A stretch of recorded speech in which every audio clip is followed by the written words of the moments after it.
minaw sa pulong sa Ginoo atong padayonon ang atong murag mini series aning sermon ni Jesus sa first part sa sermon ni Christ, mga igsoon. Sa atong abrihan atong mga Bible, Matthew chapter 5 verse 1 to 16. So we focus aning 3 Sundays aning portion sa text, mga igsoon. Tungod kay instruction kanini ni Christ, mga igsoon, sa iyang katawhan nga nabilong sa iyang kingdom, mga igsoon. So thankful ta sa Ginoo that He has given us 3 Sundays nga ato kini nga i-consider, mga igsoon, kay importante kayo kini kita on how we are to conduct di ba sa presensya sa Ginoo or as His people towards Him and towards one another and towards the world. So itong basahan verses 1 to 16 and atong i-focus karon ang atong attention sa verses 13 paingon sa 16, mga igsoon. Seeing the crowds, He went up on the mountain and He sat down. His disciples came to Him. And He opened His mouth and taught them, saying, Blessed are the poor in spirit, for theirs is the kingdom of heaven. Blessed are those who mourn, for they shall be comforted. Blessed are the meek, for they shall inherit the earth. Blessed are those who hunger and thirst for righteousness, for they shall be satisfied. Blessed are the merciful, for they shall receive mercy. Blessed are the pure in heart, for they shall see God. Blessed are the peacemakers, for they shall be called sons of God. Blessed are those who are persecuted for righteousness' sake, for theirs again is the kingdom of heaven. Blessed are you when others revile you and persecute you and utter all kinds of evil against you falsely on my account. Rejoice and be glad, for your reward is great in heaven. For so they persecuted the prophets who were before you. You are the salt of the earth, but if salt has lost its taste, how shall its saltiness be restored? It is no longer good for anything except to be thrown out and trampled under people's feet. You are the light of the world. The city set on a hill cannot be hidden, nor do people light a lamp and put it under a basket, but on a stand, and it gives light to all in the house. In the same way, let your light shine before others, so that they may see your good works and give glory to your Father who is in heaven. Thus far, the reading of the Word of God. May the Lord bless the preaching of His Word. Father, we're thankful always nga na ang imong pulong di lang mabasa but mawali nga ni kanamo, matudlo nga ni kanamo. Even I nga magtudlo, magwali sa imong pulong has learned a lot from your word, O God, and that I am thankful. Ang pulong indeed, Ginoo, as it is spoken again to us and to our people in our hearing, Ginoo, ikaw, as you have created and spoken all things out of nothing, agi-create nimo all things out of nothing as you have spoken. And we trust, O God, that as your word be given a voice today again, give thy people ear to hear, Father God, and give them heart, Lord, to receive thy word, mind to understand it, Father God, and a will to obey them, Father God, for thy glory and for our own good as thy people. This we ask in the name of our Lord Jesus Christ. Amen. Amen. Alright, ato ta sa paminaw ani, mga igsoon, karon nga buntag atong i-wrap up kini nga series, mga igsoon, na gitawag nato og The Citizens of the Kingdom. The Citizens of the Kingdom, ato ning gibahin sa tulo ka series. First, mga igsoon, ang blessedness sa katawhan sa Ginoo sa kingdom, and second, ang ilang relation towards the world, mga igsoon. So dinhi na ta mo focus. So ato na sabdan nga ang atong attitude is towards God and towards other people, especially towards the unbelievers, and this is now the mura bitaw og ang goal ba sa katong character nato nga mahimot ang inato, because the Lord wants us to be salt of the earth and light to the world, mga igsoon. So again, ang beatitude, nagtudlo kini siya, si Christ sa beatitude, nagtudlo siya kinaiya, character, disposition, attitude, and blessedness of the citizens of the kingdom of God. Kinaiya kini sa mga tao nga naa sa gingharian sa Dios. Dili kini si Christ, wala siya magtudlo dinig unsay buhaton aron mahimutang mabilong sa kingdom sa Ginoo. Dili na mo'y gitudlo ni Christ dinhi. Work na sa spirit ang pag-born again so that we can enter into the kingdom of God. So what Christ teaches here is ang mga kinaiya nga naa sa mga tao nga naa sa kingdom sa Ginoo, ang ilang attitude, ang ilang character, ang ilang disposition towards God and towards others, mga igsoon. Now, we have learned so far nga kini nga mga characters nga gitudlo ni Jesus, the blessed characters, kaning 8, mga igsoon, are actually Christ characters, if you notice. Thus, as His disciples and followers ni Christ, these characters must be ours as well. Naani sa life sa mga believer, mga igsoon. Ihulagway nato ni last Lord's Day, nga usa kini kamurag bulak ba nga tanan petals before the flower, bud nga flower, before it flourishes and blossoms into a beautiful flower. All those petals and everything that parts of flower, nana siya dito. And as it blossoms, the flower will only remain beautiful so long as every petals and every part is intact. You see? And so, kabalo man ta, by nature, ang flower mo wither away magina siya. But it is not so with these characters nga naa sa mga believers, because kani nga kinaiya, work ni sa Spirit sa Ginoo sa ato upon regenerating us, and the Spirit gives us the ability, or rather, kani character nga mahimutang poor in spirit nga ma-recognize nato. Di lang ma-recognize, but we acknowledge our spiritual poverty before God, mga ison, that we may be led to mourn sa atong sin, mga ison, and so on and so forth. So these kaninga characters, we will never do away with any of these characters. We keep them all throughout our Christian life. We keep these characters throughout our Christian life, mga ison. In other words, we remain poor in spirit, although dili na ta literally poor in spirit, because our sins are forgiven, and the righteousness nga wala kita has already been provided, the righteousness of Christ. We are clothed with the perfect righteousness of Christ. In other words, si Christ nagpakapobre siya that we may become rich. Indeed, we are rich, because the righteousness that we have is a perfect righteousness. But again, nay mga tao nga pobre, nga nadato og kalit, nakadaog og loto, nadato, and yet bisag rich na sila, they remain poor in character. That is how we must be, mga ison. Let us not be arrogant nga righteous na ta, na magtudlo nga dili na ta sinners. No, we're still sinners. There is still remaining corruption of sin. That's why we keep the attitude and the character of being poor in spirit. Though ours is the kingdom of God already and Christ's righteousness, we may continue to have this character towards God, so that we may also continue to mourn for the remaining corruption and presence of sin in us, keeping us always meek before God, humbling before God, hungering and thirsting for righteousness, continually hungering and thirsting for righteousness, so that the Lord also through His Spirit may continue to sanctify us and conform us daily to Christ. Though positionally, we are perfectly righteous in the sight of God, but literally, mga isa na sa conduct or kinaiya na to, batasan, still to be sanctified and still to be conformed to Christ. That's why makita na to, inani pa kong sin, I mourn and I cry and I ask the Lord, Lord, conform me to Christ, that I may be merciful, that I may be patient, that I may be loving to all. Di ba, naapa na dapat, mga ison. So magpabilin ang atong kinaiya nga poor in spirit, that we may continue to mourn the remaining corruption, continue to humble ourselves before God, crying, hungering, and thirsting for righteousness, that we may be conformed to Christ. And as the Lord satisfies our longing, our hungering, and thirsting for righteousness, mga ison, the rest of the Beatitudes, like mahimutang merciful, murisulta na siya sa pagka-merciful, murisulta na siya, mo flourish again, ang the rest of the Beatitudes ng gisulti ni Jesus dinhi. We become merciful, pure in heart, sincere, peacemakers, and willing to suffer for righteousness' sake, mga ison. And then we become a blessing to the world. That is only then, when we have all these characters developing and remaining in us, we become blessing to the world.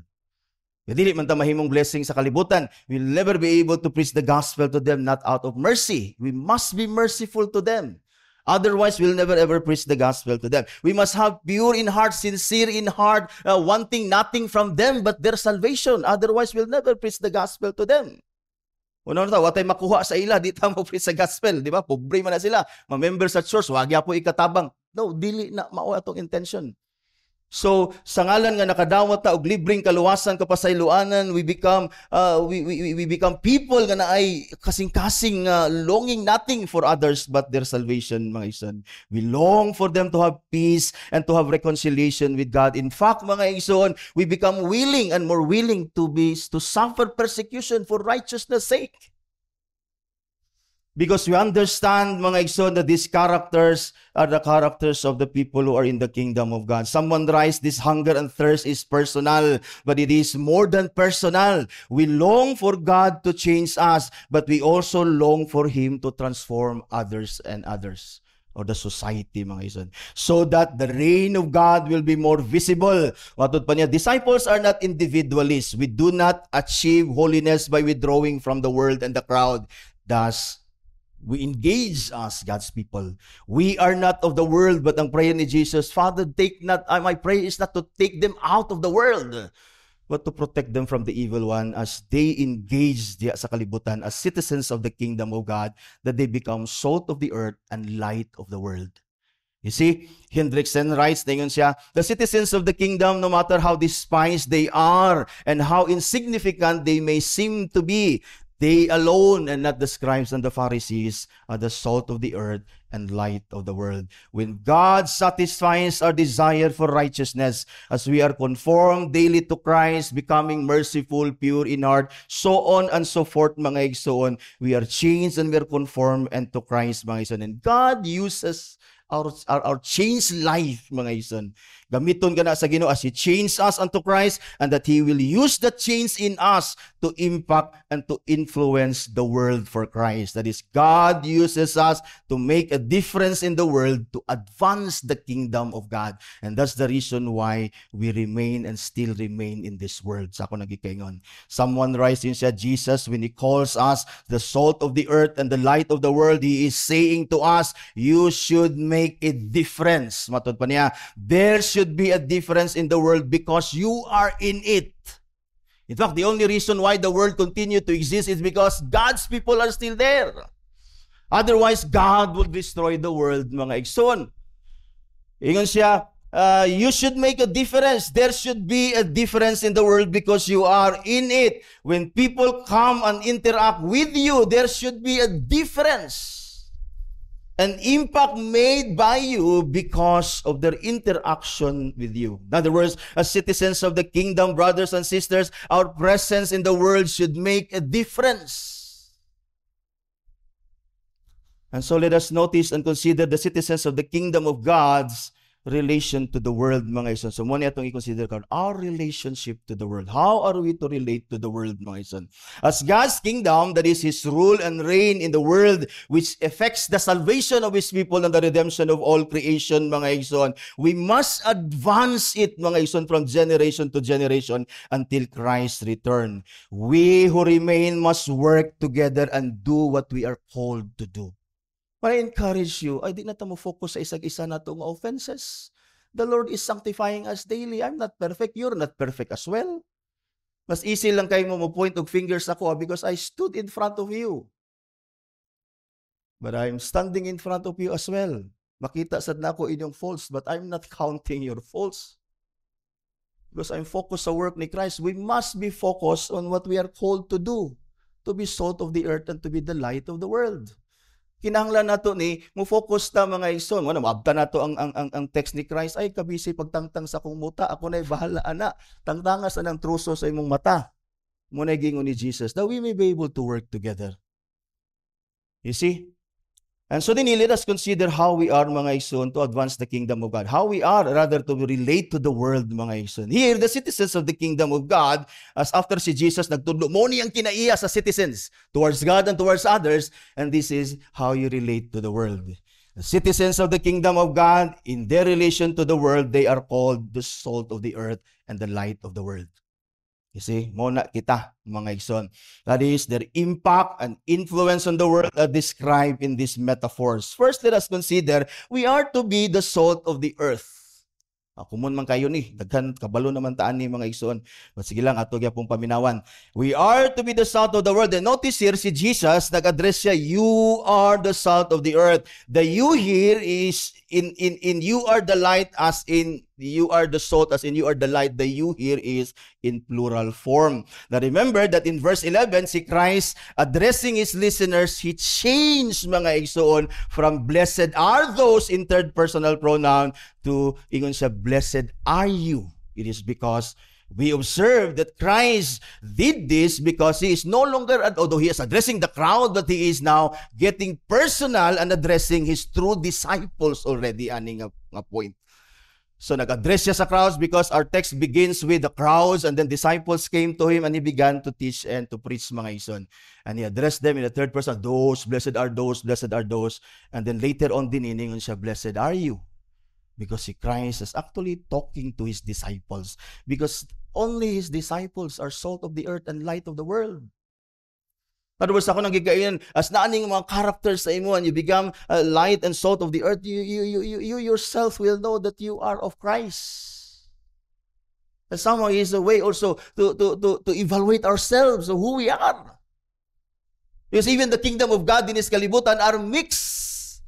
Sa parables ni Jesus, when he comes, he will remove from his kingdom. There are people that he will remove from his kingdom. And so sa kuni kabutang ma-evaluate nato tong kagalingon, are we truly in the kingdom of God, mga igsoon. So dinhi Christ is now addressing the true believers, the true disciples, those who are truly united to him, because we cannot be light and salt of the earth in and of ourselves. The only thing we can be light and salt of the world is in our union with Christ. In other words, the plural you here refers to the true disciples, the true citizens of the kingdom of God, that in relation to the world, they are salt of the earth and light of the world. What does salt do? Wala man ta sa atong time karon, di ba? Even sa atong time karon, most of us mugita paparat, palasa, daya, that's true, mga ison. Salt does two things in ancient times, even as well sa atong times. Salt preserves, that's why natay mga bulad karon. Even in ancient time, they used salt to preserve meat. That is preservative na siya. That is, it retards, it slows down decay. Which is mo emphasis ni Christ din. Although salt also flavors, because we're commanded sa scripture, mga igsoon, that even si Job, nakaingon siya sa Job 6:6, mga igsoon, can that which is tasteless be eaten without salt? Kinanglan siyang asinan, aron siya mulasa ug maayo ang pagkaon, mga igsoon. Di ba? Naay mga tao nato dinhi nga di gabitsin, pero walay naa nato dinhi nga di gaasin. Siguro di kayo daghan kay mahadlok ta nga magsakit ta sa kidney, but gaasin kita. Colossians 4:6, ningon si Paul, let your speech always be gracious, seasoned with salt, so that you may know how you ought to answer each person. But again, Christ here is emphasizing not the flavor sa salt, but the potency of the salt as an antiseptic. That is a substance or an element that prevents or retards or delays decay. It combats deterioration. Similarly, Christians must, or by showing themselves to be Christians indeed, are constantly combating moral and spiritual decay sa society, sa family, even sa church.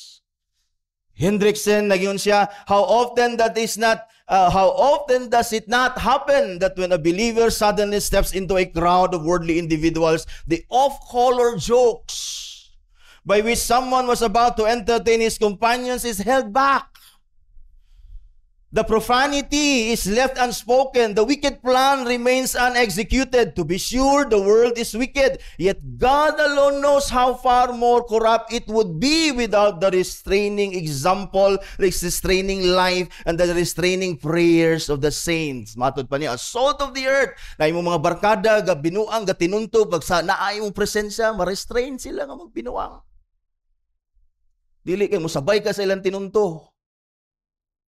Inana ang kinabuhi sa Kristohanon, sulod sa panimalay nga naay nagbingkil ang imong presensya dito as a Christian, mag-unite sa ila, dili mag-cause og more trouble and division ag kabungkag sa panimalay.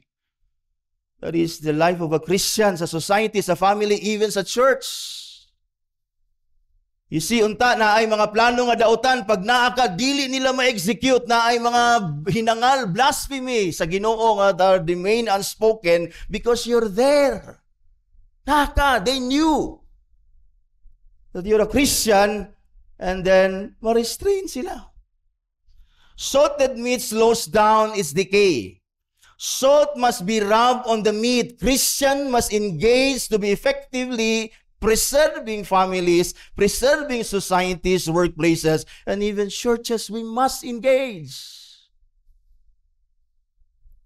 Engage in a sense that we must live and apply the Word of God in our lives, mga igsoon. We must do what is right and never compromise, or else our saltiness, as Christ warns here, mawala. Muna na yung mga tao, di nagtuo na to. Di nag-apektuhan sa itong Christianity, even if we preach the gospel to them, wala na na-effect sa ila. You lose your saltiness. Because at one time you compromise. At one time you never stood as a true believer, being a salt adto sa ila. Jesus, of course, is teaching us a spiritual truth din. We as Christians are to make an impact on the world, on the society, on our families, on our culture, on our church, and around us. That impact is to be significant as the impact of the salt on the corruption spreading through that meat, mga igsoon. We are to be somewhat of a preservative in the surrounding culture, family, and church, wherever we are. Now, sin has a decaying effect on society, families, even churches. It has a decaying effect on individual people. It rots us.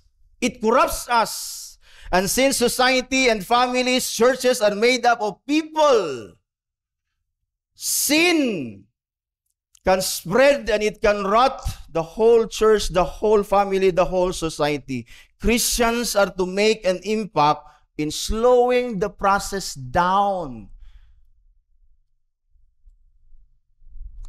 We are just slowing the process down. We cannot stop sin and its corruption, but at least we can slow it down, mga ison, giving time for the gospel to be preached to them.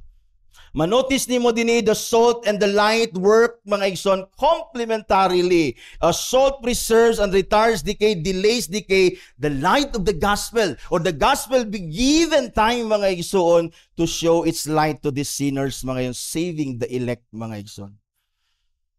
We are just slowing down the decay because one day the Lord will judge the earth. Imong families nga wa pa maluwas, imong mga workmates wa pa maluwas. Your presence there slows the decay. But one day they will be judged if you remain silent. You know that in the days before the flood, in the days before Noah, every single inclination, the thoughts and the hearts of human, mga igsoon, are always evil. And so judgment had to come. God being holy, He brought judgment. The same thing happens at Sodom and Gomorrah. The corruption that gotten to such a great level, such a great depth at that point, mga ison, that judgment was going to come. It was inevitable. Jesus is saying that the effect of the Beatitudes sa Christians on the surrounding culture, community, family, and even churches is just slows down God's judgment. Why? As I have said, it is so, or so that the work of the gospel can continue to spread. So that the influence of the gospel can move, mga igsoon. Because if the corruption goes too quickly and there is nothing that the people can do, dili nato ni mas slow down ang corruption, mga igsoon.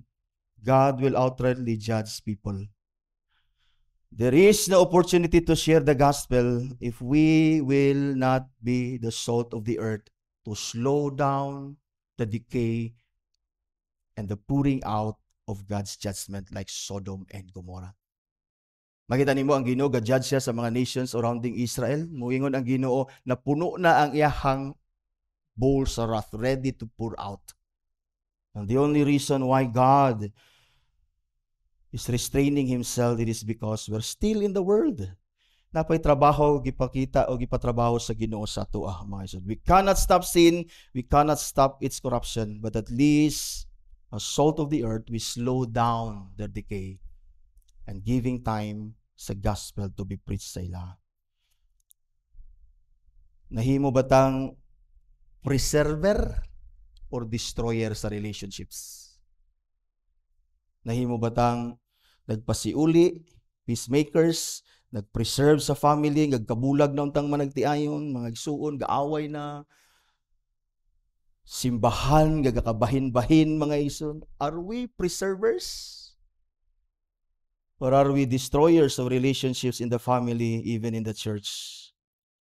If we are to be the salt of the earth, brothers and sisters, to preserve the world, the earth, giving time sa gospel. If we are to be salt of the world, how much are we to be the salt sa church? Because we'll never be able to be salt of the earth unless we keep ourselves united, forgiving one another, having mercy sa matag usa. Keeping ourselves intact as God's people to work for the gospel's sake. And the only way nga magkabulag-bulag ta, because mahimo lang tang selfish, once we become selfish, focus atong self, mabulag gid ka sa body ni Christ. Mangita gid kag lain. That's the only reason that if we keep ourselves forgiving, loving, as love covers a multitude of sin, as we are commanded to do so, not focusing on ourselves, but on the glory of Christ and the work that He has given us, we will become preservers. We will become indeed salt of the earth. Do we preserve relationships or do we destroy? Are we merciful? Are we pure in heart? Are we indeed peacemakers? Not only towards the world, but towards one another in the church. We are commanded, Ephesians chapter 4, verse 3, because it always begins with us as God's people. It always begins with us as God's people. We must be eager to maintain the unity of the Spirit in the bond of peace. 1 Corinthians chapter 14, verse 1, dingon si Paul, pursue love. For love covers a multitude of sin. Matod pa ni Peter sa 1 Peter chapter 4, verse 8, above all, labaw sa tanan. Keep loving one another earnestly, since love covers a multitude of sin. Why can't we not obey this command? Because we're selfish, we're sinful. We love our flesh rather than we love others. Sakit. This is the truth. This is God's word. This is not mine.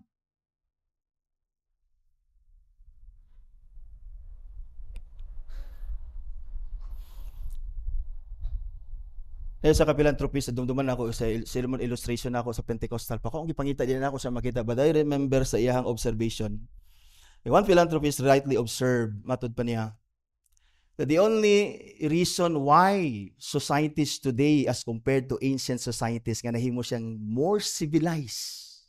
Di na nato gakanon atong mga anak, di na nato gaihawon, di na tagapatay, medyo nanay kahanay sa society ba? The only reason nga iyan ang nakaingon siya nga nanong na inani ni karon compared to ancient societies, yun siya, is because of Christianity. In fact, kung na may gubot kayo nga mga dapit ka ng dili Christian nga dapit, bisan pag nahihilaw diya nga Kristohanon, makapreserve diya po na. Because God uses His people to slow down and to restrain Himself until the gospel is preached, nga i-pour out niya iyang kasuko nga na sa mga tao, mga igsuon.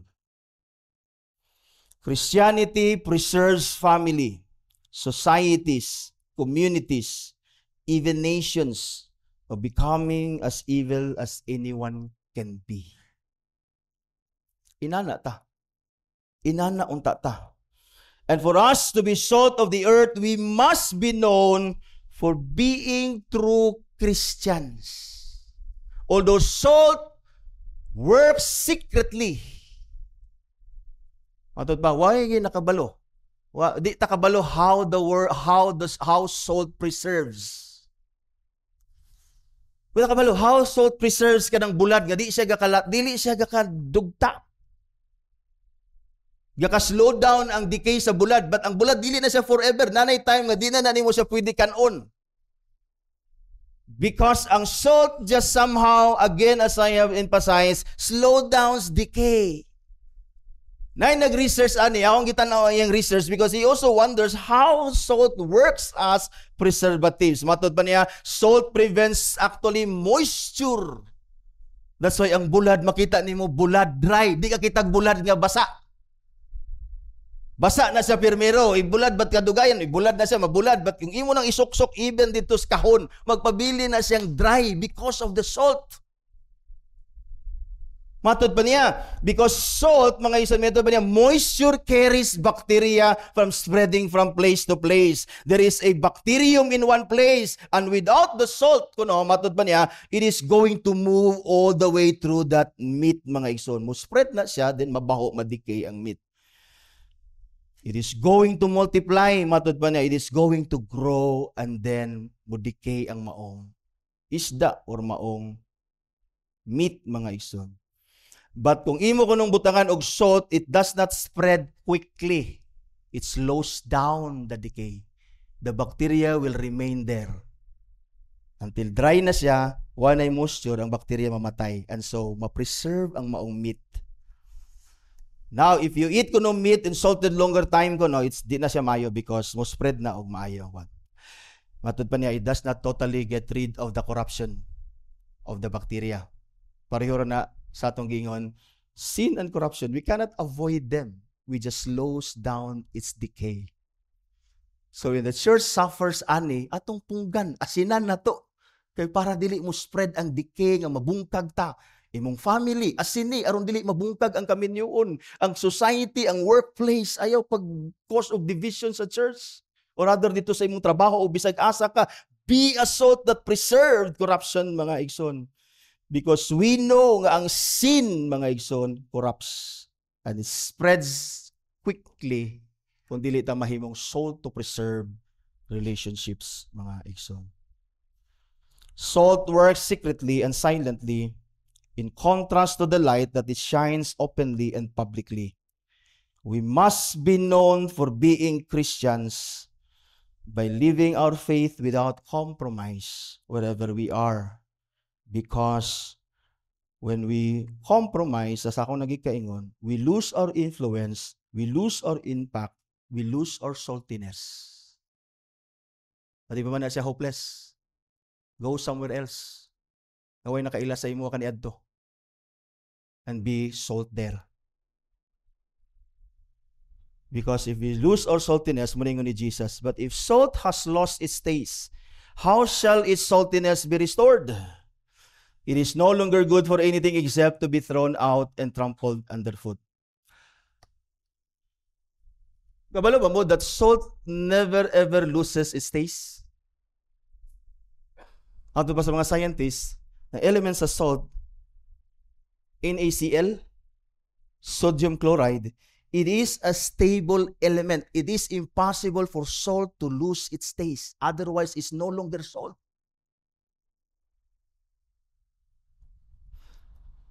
Why, ano yung si Christ din eh? I don't think so. The true believers loses its saltiness. Otherwise, we lose Christ. And it's impossible for us to lose Christ. The only way we are salt of the earth, we preserve societies, families, and the church is because of Christ in us. But why did Christ say? Ano nag-warn man siya din eh? Nag-warn gyapon si Jesus, even if it is impossible. Because the natural salt never loses its taste. But the spiritual salt, pwede. We can lose our testimony. We can lose our influence and being good examples when we don't behave properly. And then ingon si Jesus, it's no longer good for anything except to be thrown out and trampled underfoot people's feet. You see, when you lose your influence, when you lose your testimony, you're useless sa society. They'll never listen to you. Wala na kayo influence diya. Moral na lang kagtumban-tumban nila diya. Unang yun ako, balin-balin og simbahan. Makaplagan ka, nga inana, ragyapong ka. Moral na kagatumban-tumban dito. Wala na kayo influence. Rather than to be humble and change. Kasi ako nang gigingon, you can go somewhere else nga walay nakailan nimo. At least you can function there as a salt again. Ayaw i-ruin imong reputation, imong influence, ang imong testimony. For pride and whatever reason. You'll never lose your salvation, but you will lose your being an instrument of God to advance His kingdom. Mahimo kang obstacle. And worse is, your Father in heaven will never be pleased sa imo. That's my worry. I can do what God calls me to do, but I worry if He is pleased sa akong kabuhaton. Someone say, as salt, we must not lose our saltiness. We must continue to be the salt of the earth. And for us to do so, matut pa niya, there must be a radical difference between us and the world.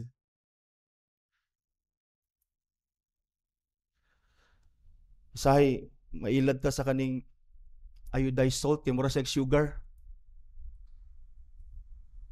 Tilawi. Ang difference is klaro kayo. Tilawi. Sulay. I-persecute. Sawaya. Tanawa iyang reaction.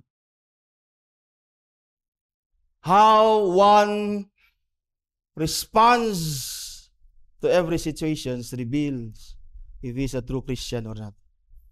We must continue to be salt of the earth. For us to do so, matuban niya, we must be a radical difference there must be a radical difference between us and the world. The only reason why, matuban niya, the people in Noah's time were preserved was because Noah and his family were still among them.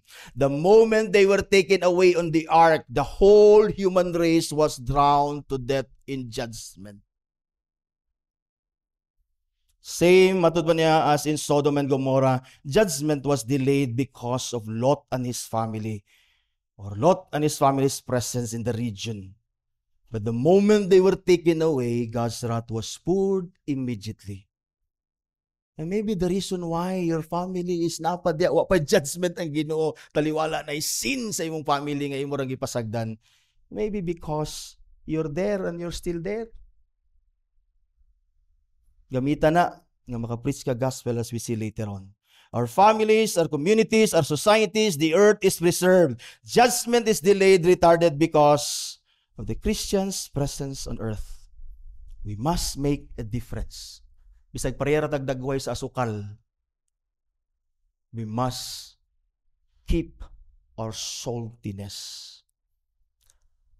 We know judgment must come. We know that the preservation is not permanent. Sama sa bulad. It only retards. It only delays. But we must take advantage of it, mga ison. Kanang delay, we must take advantage by sharing the gospel to the world. That is, we are a salt of the earth, delays judgment. But we must take advantage of it by also becoming light of the world. Complementary. You cannot choose, I'll just be salt, kamoy light. No, we must work together to be salt and to be light of the earth. Second, as citizens of the kingdom of God in relation to the world, we are to be the light of the world. Ingon si Jesus din, you are the light of the world. The city on a hill cannot be hidden, nor do people light a lamp and put it under a basket, but on a stand, and it gives light to all in the house. In the same way, let your light shine before others, so that they may see your good works and give glory to your Father who is in heaven. As in the salt, light also does two things. Primarily does two things. Light exposes darkness, and light illumines. Gives light, illumines those who are in darkness. First, light exposes darkness. After Paul speaks of those who are in Christ as light in the Lord, sa Ephesians chapter 5, he urges them right after nga ningon siya, you're light in the Lord. And then gi-urge sila ni Paul to walk as children of light. Ephesians chapter 5 verse 8. And then after that, in verse 11 of the same chapter to verse 13, mga isuningon din si Paul, take no part in the unfruitful works of darkness, but instead expose them. For it is shameful even to speak of the things that they do in secret. But when anything is exposed by the light, it becomes visible, for anything that becomes visible is light. You know, this is not just salt that preserves. Kung nakakariya sa usa tagapit, together With your friends, families, societies, in the church, pag naay sin, adresan, i-expose. I-expose sa word. As light of the world, we are to expose the unfruitful works of darkness by rejecting and refusing to take part in it, and by living in holiness and righteousness, applying God's principle in the situation. What are we going to do? Aning a situation nga na misunderstanding. Magkasinabot ta. That's the word of God says. Paano mo nakasimple? But why are we not doing that? We must expose error. We must expose wrong behavior. We must expose those who cause divisions at church, families, and societies, those who live in sin. That's our work as a light. We expose not to shame. We expose to correct. Because that is what we must do as a church.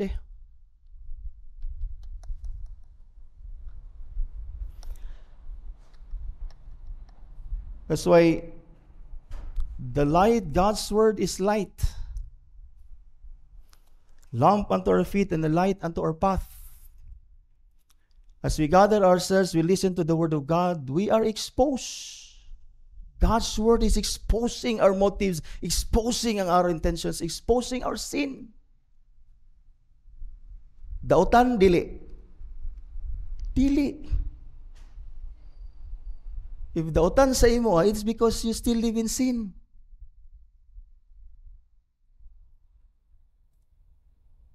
If God exposes our sin, it's because He loves us and He wants us to see how we err. So that dili ta magsuffer sa consequence and His judgment one day. That's the reason why we study the Word of God, to correct ourselves and to be conformed to Christ. Daghan kay metaphor sa word. Samin, manamin, light, water, many metaphors. And the purpose of those metaphors is to expose our sin so that we may be corrected, that we may repent, and that we may follow Christ and be conformed to Him. So ayaw patigas nga as if ikaw ray correct, as if ikaw sakto. Ayaw. Muna yung baylo tabi matud pang Pastor Kim. Sila ibutang diya. It's not easy, brothers and sisters, because all your eyes are upon us. Duwara akong mata, daghan kay inyong mata. So makita gid ninyo akong sayo. But yet not there to notice and to count my mistakes and to pattern naman good. Matod pa nila, pattern na daw akong mistake. I always bring correction sa din sa pulpit. Mutan na ko, where did Christ rebuke people, His disciples? Private, public? Public. Public. He rebuked the Pharisees publicly. Even Peter, get behind me, Satan. It was public. Musuko sila sa ako inani ko. Brothers and sisters, I tell you, what brought me ani sometimes sa pulpit is because of my frustration for the sake of Christ. I sorrow and I grieve for your disobedience because for Christ's sake, not my sake. That's the only reason sometimes pattern. But have you noticed your pattern? Why are you so focused on my pattern and you're not focused on your pattern? What is the solution for that? 70 times 7? And they say 3 times naman God, gibuhat na ni pastor. I lose count of your error. And I never count because I cannot count your errors. You see? That's the problem That's why we have to work together. Love one another. Don't take it personal.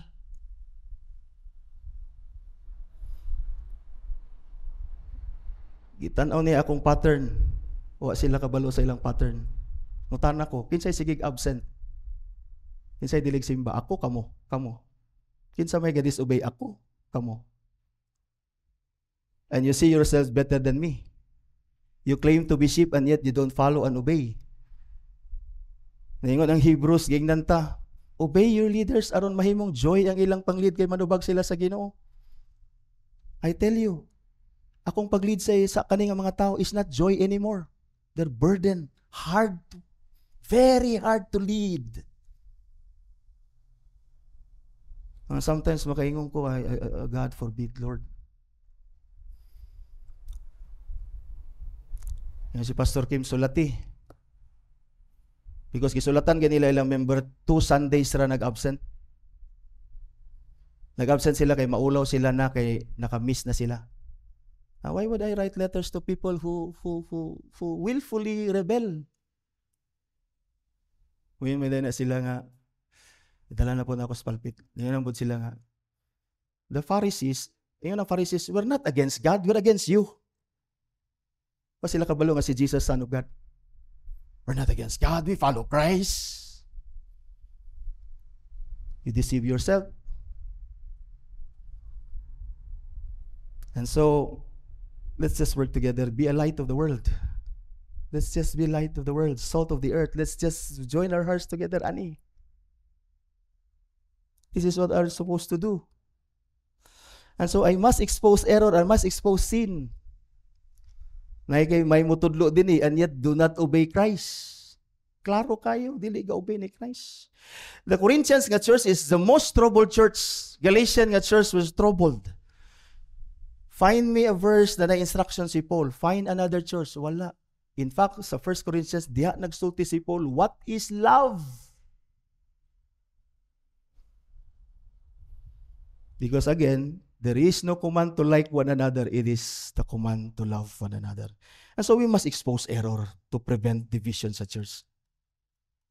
I know the influence of Vincent sa aning mga tao. I was warned by Pastor Enteng. Kasi Pastor Dr. Ori na yun siya, let it go.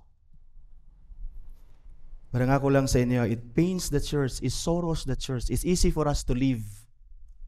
If you don't love the church, we don't mind. People are grieving. Those who are left are grieving. I grieve. I cannot sleep. Because ani nga misunderstandings. I know who influenced them. They're supposed to follow the leaders at church.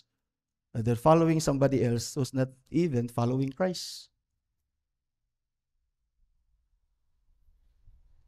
You see, it's my duty, brothers and sisters, to warn you.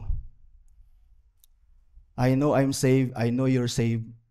I'm a kind of pastor nga di ka kahangol og membro. Sa kapuyan ko, magdala og tao nga gahi kay ulo. Una niingon ko, Pastor Kim, I would love for them to stay, but I would be relieved if they leave. I'm not their savior anyway. I'm not your savior. Find yourself somewhere else and follow Christ. Submit yourself to the church nga asa mo. You will be saved. Matato nang buhaton pag wala nag-ilain option. Let us work together, love one another, forgive as the Lord has forgiven us. That's the solution. Ayaw ng language ni Pulano nga, wounded, discouraged sheep. What wounds you? What wounds you? What wounds the sheep? Correction? Rebuke? What makes you discouraged? And what's the solution? Scripture. If you're wise, go to the scripture. You'll find there, the Lord loves me because He rebukes me through my pastor. That's the solution. I must forgive my pastor. I must be patient. I must pray for him. To find another church is not really an option. Ginadala ra nimo ang trouble dito. That's why I told Pastor Kim, I will never let them live in peace because mas matrouble ang church ng ilang atuan. We must expose. Say na din we must expose. I must expose. I must expose. Because ga-follow ko scripture. This is what scripture says. We're not playing church here. We are Christ's body. He died for us. He is as serious as He is and He can be. And second, light illumines. Especially, nag-illumine siya sa tuwa, but now we are light of the world. We illumine the minds of those who are living in darkness that they may see Christ, mga igsoon. The world is described as darkness, and people living in the world are described as people living in darkness. Light in Scripture indicates the true knowledge of God, goodness, righteousness, truthfulness. That is light sa Scripture. Many other things. But when it comes to the light that Christ speaks here, it means true knowledge of God, goodness, righteousness, and truth. Ephesians chapter 5, verse 8 and 9. For at one time you were darkness, but now you're light in the Lord. You're not supposed to live in darkness. I-expose ka na mo. You're not supposed to do that. You're not supposed to live in sin. You're not supposed to cause divisions at church. You're not supposed to live in darkness. Muna yung si Paul, you are now light in the Lord. Walk as children of light, not as children of darkness, causing division and sins at church. For the fruit of light is found in all what? Good, right, and true. All light, all the fruit of light, our fruit of light. Christ is light, we are His fruit. We are now light in Christ. Our fruit as Christ's fruit is goodness, righteousness, and truth. That must be our fruit. If we are to be the light of the world, we must be good people doing good works. Living in holiness and righteousness, mga isun. Living in truth, speaking the truth, upholding the truth, not deceiving people and deceiving ourselves. That is being in the light. Walk as children of light, loving goodness, righteousness, and truth, without hypocrisy, because we are sincere in our hearts. All these are in Christ. That is, we have the true knowledge of God in Christ as the Word of God. We experience the goodness of God in Christ, His righteousness and truth. All these are in Christ. The sum of this is salvation. Experience na to ang true knowledge of God through Christ, the goodness of God through Christ, the righteousness of God through Christ, the truth about God and our sinfulness through Christ. It results to our salvation. That is what we must be to the world. Our impact or difference that we make to the world is life and death. That they may see Christ. Christ is the light of the world. And this is what He does to us living in darkness. That's why ato nagian, Matthew chapter 4, verse 13 to 17, and leaving Nazareth, He went and lived in Capernaum by the sea in the territory of Zebulun and Naphtali, so that what was spoken by the prophet Isaiah might be fulfilled. The land of Zebulun and the land of Naphtali, the way of the sea beyond the Jordan, Galilee, and the Gentiles, the people dwelling in darkness, have seen a great light. And those dwelling in the region and shadow of death, the shadow of death, on them light has dawned. Sa mga light? Christ. That's why ang following verse na din from the time Jesus began to preach saying, repent for the kingdom of heaven is at hand. He followed ni Matthew what Christ is doing. He's preaching the gospel.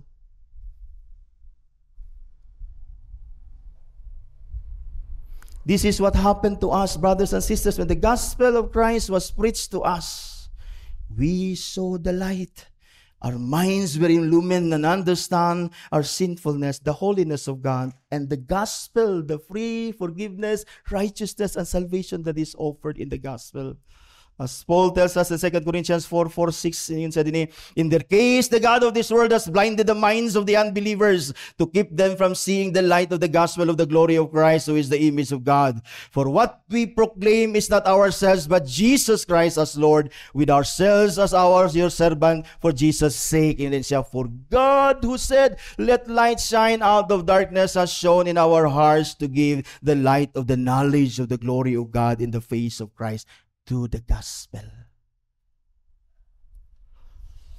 As light of the world, we only reflect Christ in us to the world. You are now light in the Lord. We only become light to the world when we are light in the Lord. We only reflect Christ actually. Mura tag mga bulan ba? In and of itself, walay inherent nga light sa ato. We just reflect Christ. To be the light of the world. Our light is secondary and it is derived from Christ, the true light of the world. As light of the world, then we reflect Christ to the world by living the gospel of Christ. The true light that people living in darkness will see the light of life who is Christ. That they may see the light of the gospel of the glory of Christ who is the image of God. Here Christ is speaking of our being conformed to Him. The question is, do we reflect to the world Christ by living Christ-like life? That's first. Because mahimo lang tang saba kayo when we preach the gospel and yet we don't live the gospel. Dahil mga tao anak, may kay mawali gospel. But they don't live the gospel. And notice, though light is public, though light is visible, it does not speak. It's inaudible. Because even the worldly saying that says, actions speak louder than words, is applicable, being light in the world. Light to the world. Mahimo lang tang saba, magsitag wali, and yet ang atong kinaiya, dili gyud character sa usa ka blessed nga tao nga nasa kingdom. Merciful, pure in heart, peacemaker, willing to suffer persecution for righteousness' sake.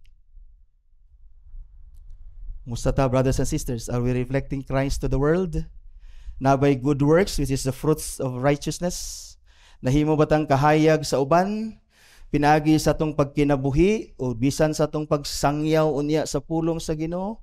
As light of the world, we lead people to Christ.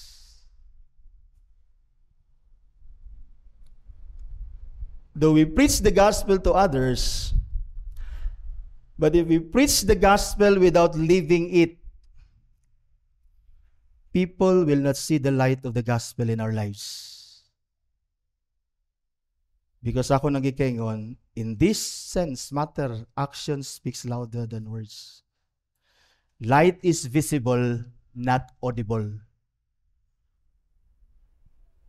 In fact, ang atong actions, ang atong good works, mas dako na siya kahimuan kaysa atong ipang istorya. Yeah? Verse 14, you are the light of the world. Tanawa emphasis ni Christ. A city on a hill cannot be hidden. Christ is emphasizing here the visibility of our Christianity. Are you known sa imong workplace, sa imong sag-asa ka nga dapit, iyong silingan? Kabalo ba siya nga Christian ka? Because ang emphasis ni Christ sa atong Christianity, being light of the world, is our visibility. Because our obedience to the gospel is more important to our just preaching the gospel without living it. In fact, if you don't live the gospel, might as well don't preach. Because you become a stumbling block. Sa gospel. The gospel must be heard, but its fruit, which is Christ-likeness, must be seen in us for us to be light of the world. It must be preached, but its fruit, which is Christ-likeness, must be seen in us, so that we become light of the world as Christ is when He preached, and when He preached and when we preach Him. Sinners who are doomed to hell are then saved when we preach the gospel of Christ with fruits of Christ-likeness, evidence, or manifest sa atong kinabuhi. This is the difference we make in the world. This is very important, brothers and sisters, as many of us muraog naka-realize. Our being light sa world, mga ison, is a matter of life and death. It is a matter of life and death sa uban. Nakikita na ako di nga vlog sa internet ba nga, nakikita mga LED nga, mga light nga, hayag kayo.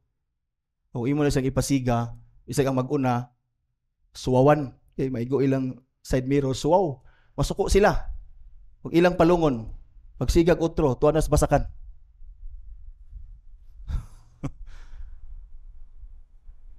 It's a matter of life and death. Na istorya ako nadunggan mga istorya. Very common ba nga story, but I would just like to read this sa imo ha. It is about the lighthouse. Lighthouse. Matod pa sa story nga ako nabasa, it was winter of 1699. Notice the year, 1699.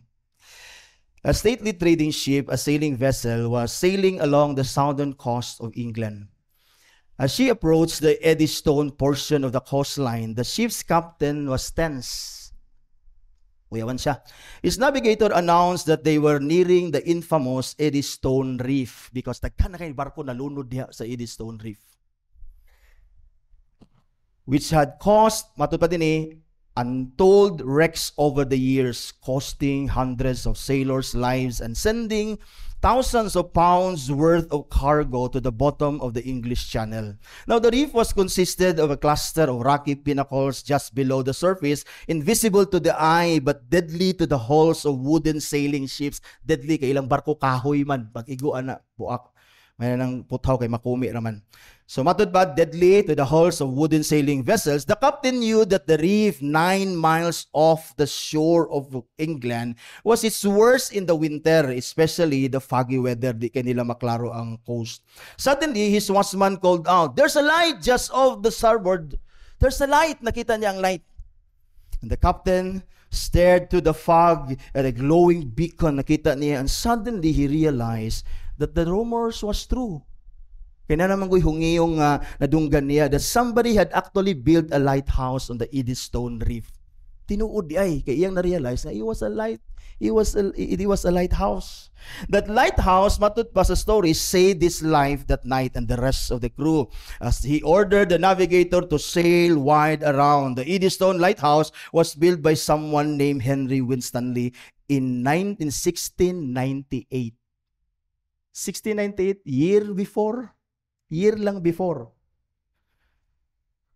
And it was one of the greatest achievements of civil engineering in history. It was the first lighthouse built fully exposed to the sea, 9 miles off the shore. The light keepers, matod pa, ang mga light keepers, dito sa lighthouse, lived there all winter long. 9 miles gikan sa shore. Tuwa sila dito halos sa tunga sa dagat. Nag-build sila lighthouse dito. Na yung mga lighthouse keeper dito.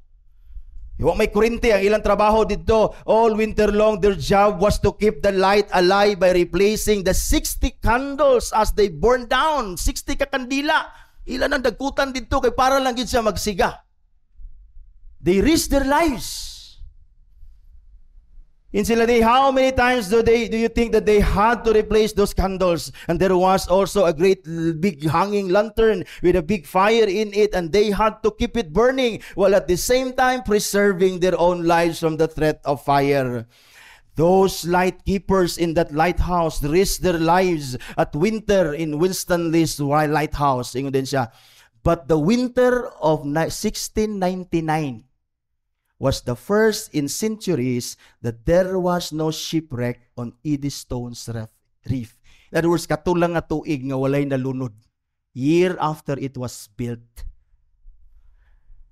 And then siya, the difference we make in the world as light of the world is an infinite difference between life and death.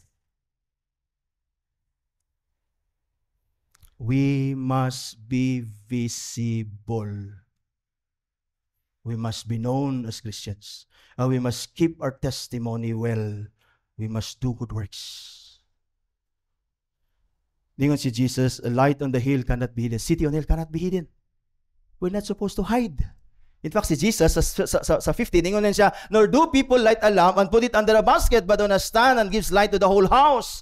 It is so foolish for a person. I don't think so na tao ani si Christ. I don't think so na tao magdagkot og kandila og lampara or kahayag sa ilang panahon nga way kurinti nga taugo. It is so foolish. It's unthinkable for a person, especially sa time ni Christ nga walay kurinti nga magdagkot og lampara na iyang taguan. It is so foolish, and yet Christ na ingon siya dani.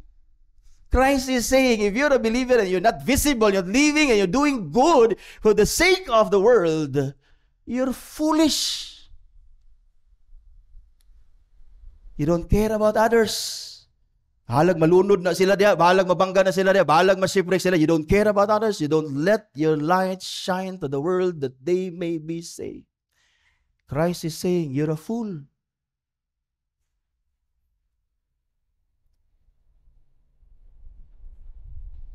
People does this foolishness. Managi mga tao nga foolish.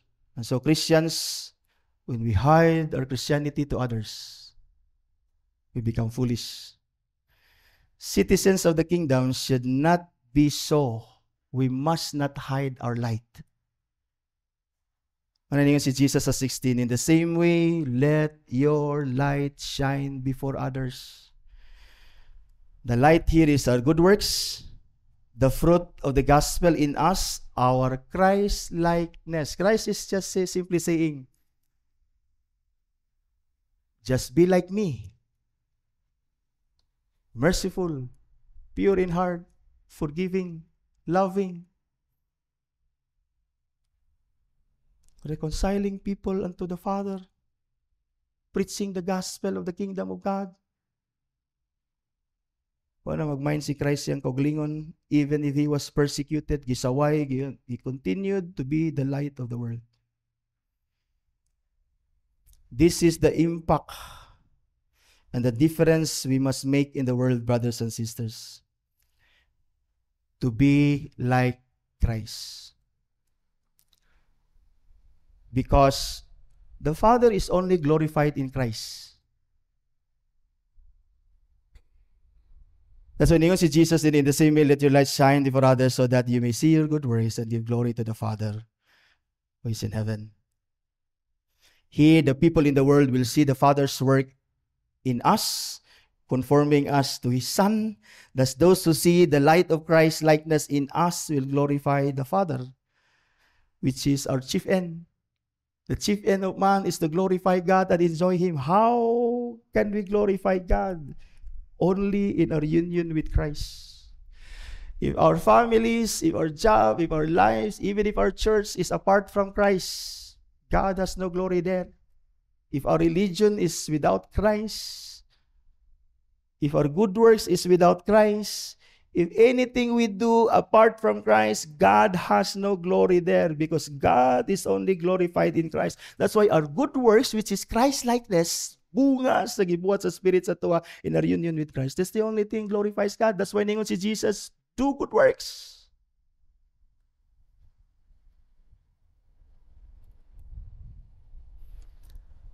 Your Father who is in heaven. Why did Christ naingon siya dinhi? Your Father. Rarely si Christ gaingon your Father sa crowd. But when He says your Father here, as He taught His disciple later on, pray to your Father, our Father in heaven. Because Christ is actually talking to His true disciples.